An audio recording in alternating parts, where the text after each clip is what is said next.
What does it take to succeed in the often cutthroat comedy club business in the most competitive business environment in the world, New York City? And how did one club owner not only succeed without being cutthroat and with 3 successful clubs spanning more than 30 years? Buckle on up as you are about to find out from that man himself. Welcome to the Motivation Show podcast, where we interview remarkable world-class experts that help bring out the greatness within you. Top book authors, super successful business people, and outstanding special guests that will motivate and inspire you with their incredible, uplifting stories and life-changing tips and strategies. Our goal is your success. If you desire more out of life, you've dialed into the right show. So fasten your seatbelts, friends, and let's get ready for some high-octane motivation. Now, your host, the mayor of motivation, Eli Marcus.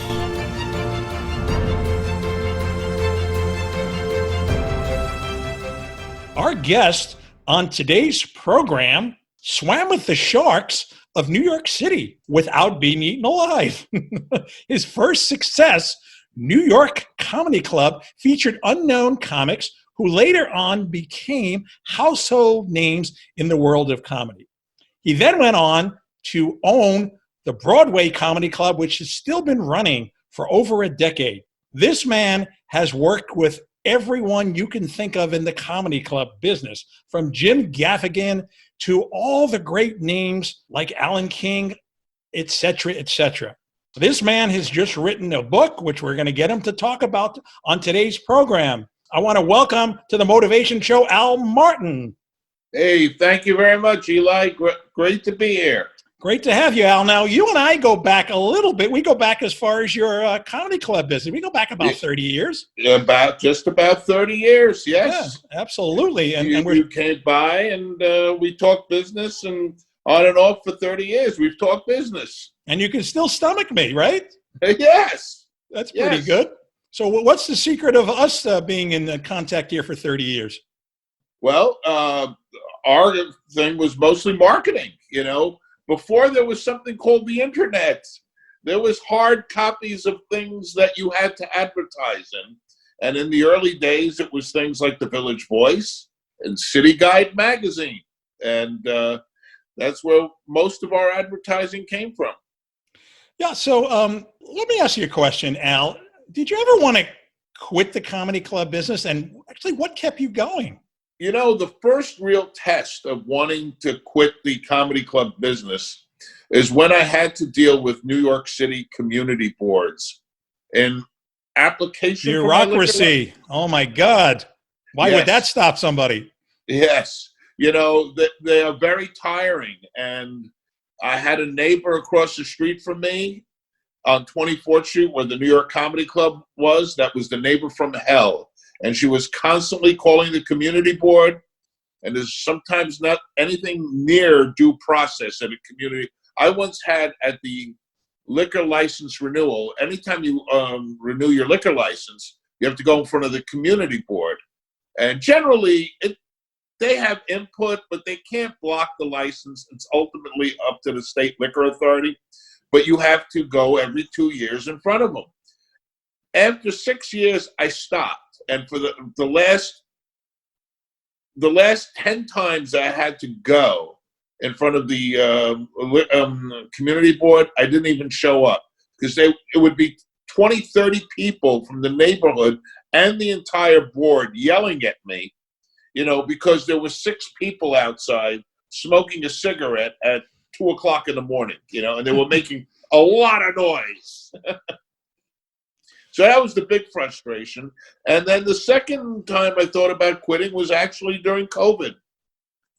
You know, being arbitrarily told to close for, I don't know how long I'm going to be closed. They haven't given me any idea yet. Well, that's not a bad track record, Al, for 30 years, only having really 2 major things. Let's face it, COVID-19 stopped a lot of people in their tracks. So yeah, it's frightening. I mean, I'm reading every day of another major business just not surviving through it. and that's very sad. And I don't think, Eli, that the whole story has come out or is done with COVID in terms of the collateral damage of businesses. I'm shocked every day when I watch the stock market just keep going up, up, and up. Isn't that amazing, Al? Right?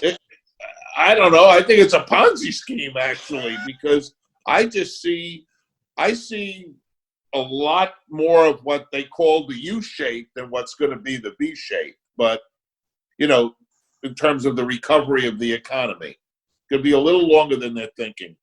Well, Al, they say in every cloud there's a silver lining. In every adversity there's opportunity. Do you see any opportunity? Do you see any advantages since COVID-19 has hit? Well, in terms of my business, Eli, and actually any business, if I was a younger man, if I was in my 40s, there's probably going to be some unbelievable opportunities real estate-wise, because there are so many businesses that are in the process of handing back their keys. I'm going to go out on a limb and say maybe 30% of the restaurants might not reopen in New York. And I hope you're wrong, Al. Yeah, oh, yes, that's true. And it better not be my favorite Indian joint. Yeah, and it really goes up the chain, because once all these people are going out of business, these properties have to be rented. So, there's an old saying, cash is king, Yep. And my problem is I'm just too old to, I think, I'm like going to be 62. Do I really want to go through that aforementioned community board to get a new liquor license somewhere and deal with the contractors and the permitting process in the city of New York to get a permit and build it out and deal with the fire department, the health department? I'm tired. I've had a lifetime of that. Yep. So what I want to know, Al, New York City would strike me as perhaps the most difficult place on the planet to run a successful comedy club. Why? Because everybody else and their mother has run a comedy club in New York City. Some successful, maybe some not so much. But there were some very famous clubs in New York City. I remember being on First Avenue on the Upper East Side, and there was a place called Catch a Rising Star. I remember seeing a young and upcoming comic by the name of George Wallace there. This is going back in the 1970s. This is a long time ago. And then I remember on West 44th Street, there was the Improv run by Silver Sanders Friedman, and her husband ran, of course, out of the West Coast, and they had a television show. And then there was the Laugh Factory that was successful in Los Angeles, but not so successful right on the corner of the universe, 42nd and 8th. So all eventually folded in New York City. While Al Martin keeps rocking more than a porch full of geriatrics, bada bang. Now you know why I'm not on a stage. So tell me, what have you done that perhaps the others didn't figure out? Well, the clubs you mentioned, specifically the Improv and Catch a Rising Star, they started in an era where there was no stand-up comedy clubs in New York. They were pretty much the beginners. Them, Dangerfields, the comic strip came along. So in the beginning, there were only 4 or 5 comedy clubs to service 7-8 million customers. So they became very comfortable in the way that they did business. And when the competition started to increase and a lot more clubs started coming down the pipeline, Caroline's, Carrie Hoffman at the time with Stand Up New York, and myself and Barry Katz in the Village with the Boston Comedy Club. Now that suddenly it doubled. The amount of comedy clubs in New York doubled. And the population didn't double, so somebody was going to get cannibalized, I think, unless you created new markets. And having had a marketing background in college, I tapped in, and we talk about it in the book. We tapped into new markets, different markets. We created the first African American comedy show in New York. We created the first Latino. You were way ahead of your time doing that, right? Considering the current circumstances in the country, right? Yeah, yeah. Kudos And to you. what was weird is I went to the Montreal Comedy Festival, which is the big festival just for laughs for comedy, and they had a symposium on the state of comedy in New York, and a question was brought up to the panel by another club owner, and he's asked. There's a small little club in my city that's now doing African American comedy shows. What do you think of that? And they all poo-pooed it at the time. They all scoffed at it. They said, "Oh, comedy is homogenous. It can't be really niche marketed to any group."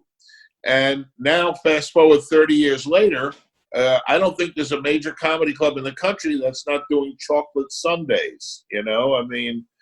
Stand-up shows. So it's like they all copied the idea, and we got very big into the new talent business, and we just did things a little differently. And these other clubs, they were just used to opening their doors when there were only 4 comedy clubs. Open the door. Yeah, yeah. So Al, when I think of comedy clubs, sometimes, and maybe erroneously so, I just think of an acerbic sort of owner, who's really gritty. And I saw a documentary recently about a lady who runs the famous comedy club on the other coast, Yes. in California. And she was a little gritty. Yeah. Yeah. So somehow you stomached me for the past 30 years.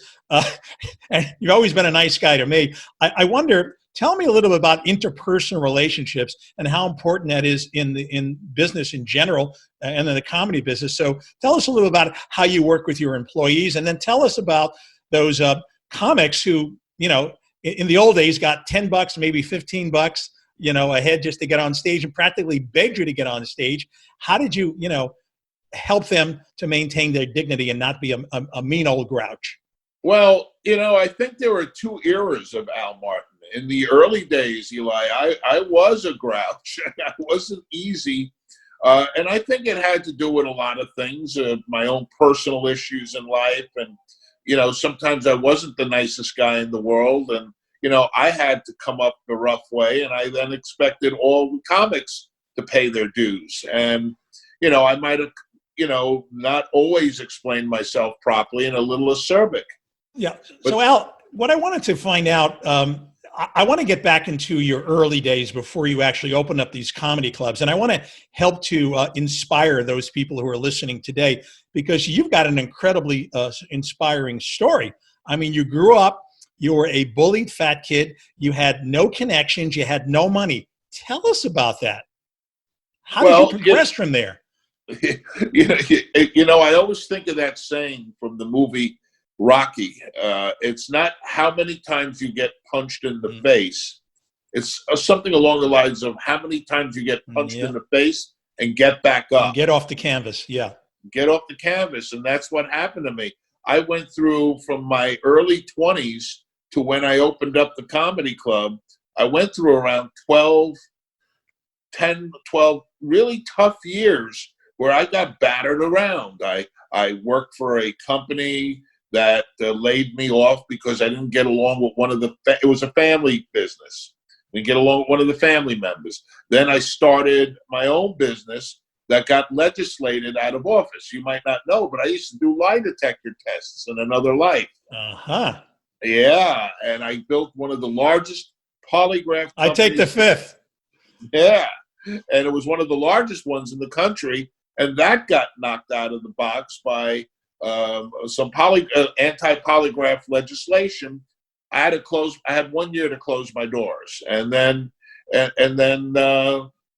that's how I kind of eventually stumbled into comedy, because one of my golden rules is you can best succeed at something the lighter that you travel.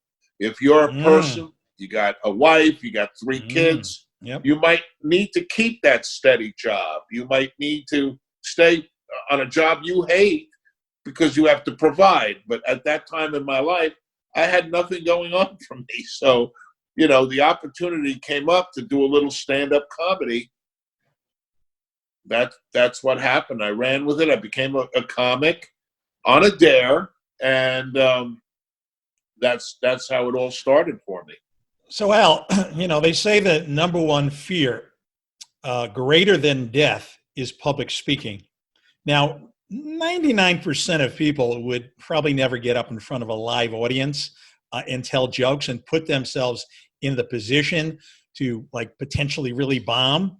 And so I'm trying to understand how does a comic have that kind of guts, overcome their fear, get up on a stage and do what almost nobody else would dare to do? What's the secret? The secret is overwhelming narcissism. Most comics are socially inept people. They don't have the ability to communicate well in their private lives. And so when they get up on the stage, it's a magical place for them that they can be anything and anybody they want that they create. And it's their voice finally coming out, the voice that they couldn't have in school or in social situations with friends. So they suddenly get like mic courage and are able to get up there and express themselves. But what about the Jim Carreys and the Robin Williams who look like they were born a comedian, literally born? It's a very funny thing. And the true talent of a Robin Williams and a Jim Carrey is they're up there making it look like they just thought about it on the spur of the moment. But both of those guys performed stand-up comedy nightly, honing the material that you saw, but made it look like it was, improv or on the spot. And that's their genius. That was their real genius, that they were able to do it that way. Did they have any fear, in your opinion? And listen, we all have a little, there was an old saying, Johnny Carson did the Tonight Show for 25 or so, 30 years. I mean, he was there forever. But they said that every night before he went up on stage to do the monologue, he would throw up violently. Is that so? Wow. Yeah. That I did not know. Yeah. And so the fear is always there.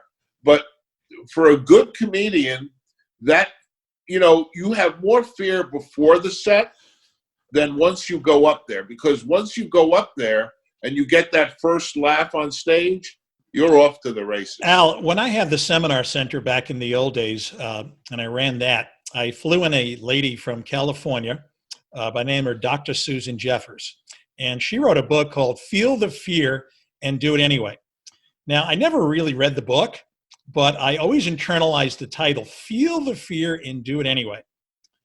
Tell me what you think of when you hear that title as it relates to comedy. No matter how crazy it sounds, no matter how nervous you are about the idea, run with it anyway. Do it. Do it. Especially if you're not. What's the worst that can happen, right? What's the worst that can happen to you, right? Right. I mean, especially like I said, the people that have it the toughest in stand-up comedy are those that come to me, and I've had many of them through the years.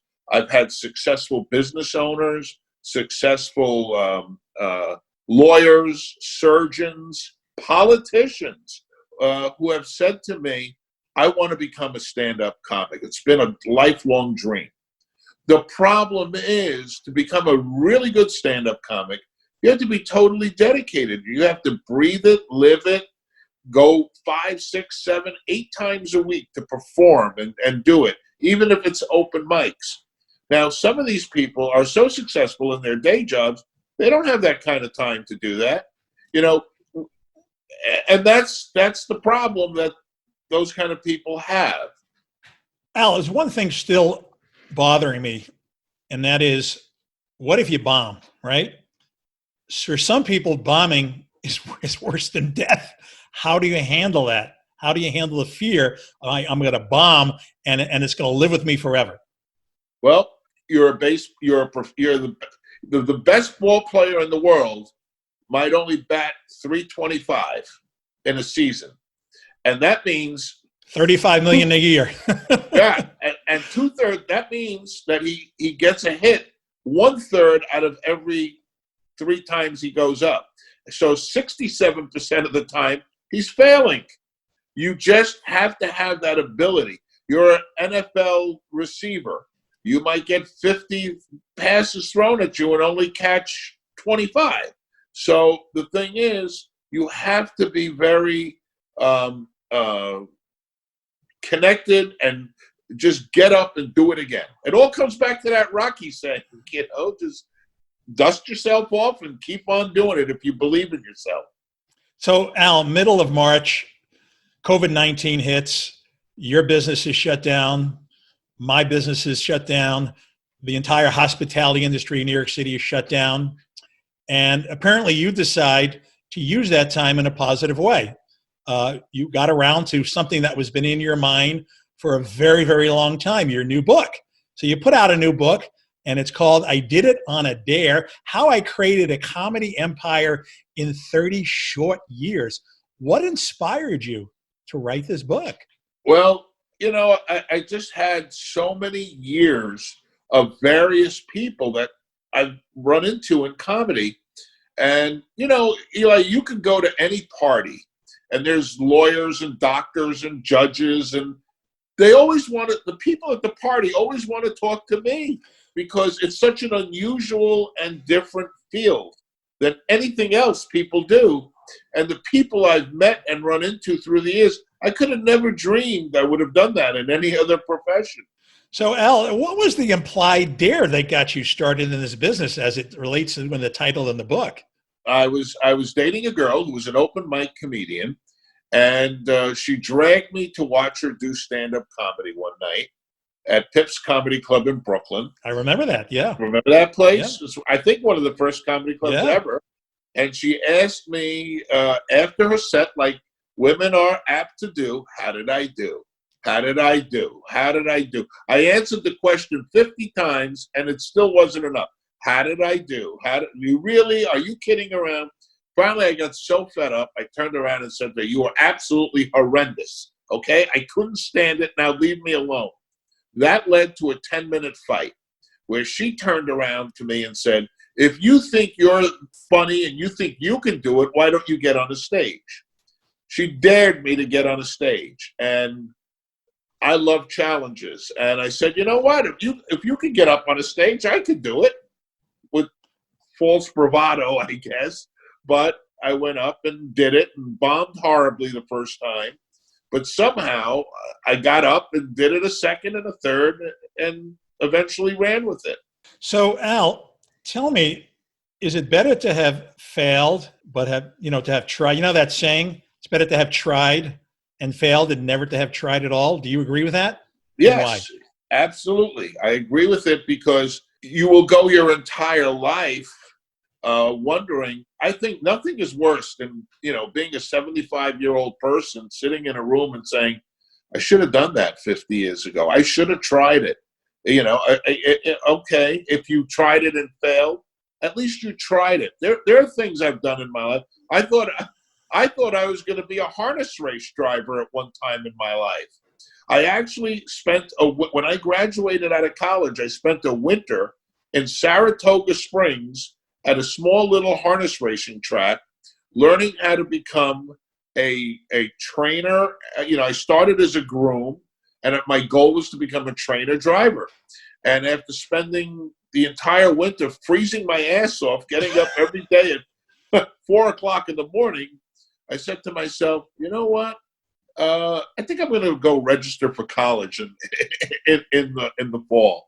But at least I tried it, Eli, and I felt like I got it out of my system. For me, anybody that tries something, I don't care what the results are, I admire them, to be able to get out there and put yourself on the line. All winners at the end of the day have to put themselves on the line, whether you're an actor, whether you're a comedian, anything that you're doing. If you're afraid to step forward, if you're afraid to fail, you'll just never succeed. And so what I've done in my life is I've tried to change the definition of what failure really is. Failure is just one step closer to success. Without that stepping stone, you just can't get there. Does that make sense? That is so true. And ask most successful business people, have you ever failed in any business ventures? And they'll tell you, sure. I don't want to get too political, but look at the president, right? A lot of people say, oh, he's failed at a steak business and a university, and he's had 5 or 6 failures. Oh, and Atlantic City was a disaster. But the real question is, how many successes have there been? Right. How many, before he became president and became controversial, this man single-handedly changed the landscape of real estate in New York. Yeah, you're absolutely right. Wayne Gretzky says you miss 100% of the shots you never take. So right. if you're not shooting, you're not winning. That's the principle at the end of the day. Right. And, that's the thing. When you take the shots, you're not going to hit them all. There's no way. Like we said before with a baseball, the best only hit 300. Yeah, that's true. Now, I know you hate to get into this topic of your book, but let's get back into this this incredible book that you wrote, and let's get a little juicy here. Tell me a Sarah Silverman story. Well, it was in, I think, 2014 or 15, Sarah Silverman went on a national interview and called me out saying that I was a prime example of the wage gap. That I paid her less for a set at the New York Comedy Club than I paid another comedian who was a friend of hers and a male comedian named Todd Barry. Now, what she failed to mention that night, and I countered with a video that went viral with over 250,000 views. Wow. Yeah, was that she came into my club that night with Todd Barry. Todd Barry was scheduled to do a spot. Therefore, he gets a full paid spot. She saw the crowd, how electric it was, and she said, Al, can I do a guest spot? A guest spot. I said to her, no problem, go right on up. She comes up afterwards, she walks. I felt really excited that she did the set. She was just on SNL, Saturday Night Live. I wanted to get her back at the club. So I gave her some cab fare as a token.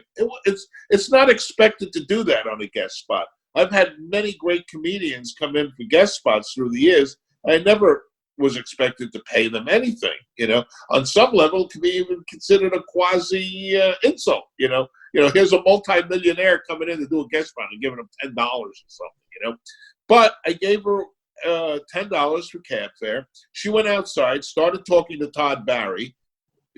The way the story went from the third witness that saw it is she said to Todd, great crowd. But how much did you get paid for that? And Todd said $50 or $60. And she turned around and said, what? I only got 10. So she came running back into the club yelling at me. And I said to her, Sarah, it was a guest spot, not a full paid spot. If you asked me to do a full paid spot, I would have said no. I've got a budgeted show here. I'm not going to go over budget. So she held that grudge in for 15 years till she did that salon interview. And then the thing blew up. And I got interviewed by maybe 10 or 12 outlets.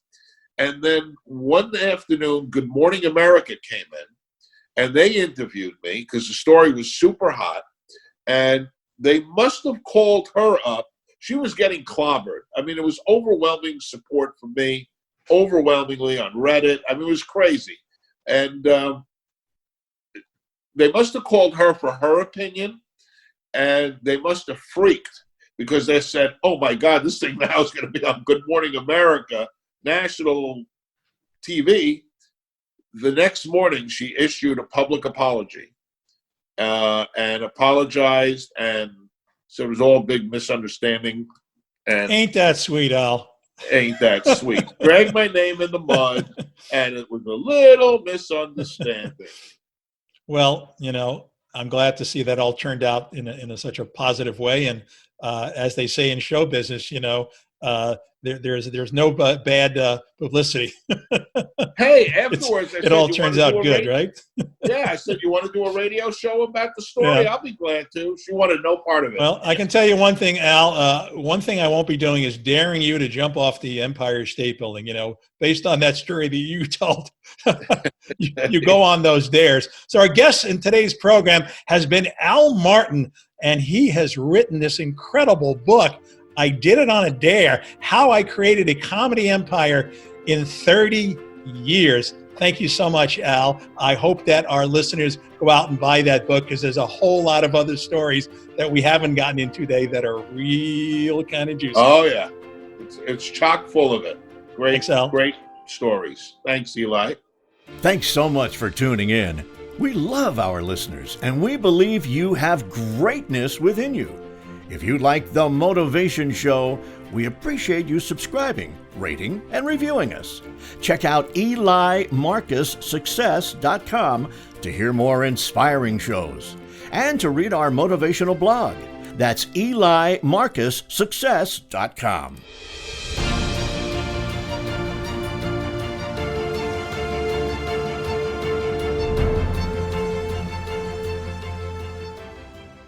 This podcast is a part of the C-Suite Radio Network. For more top business podcasts, visit c-suiteradio.com.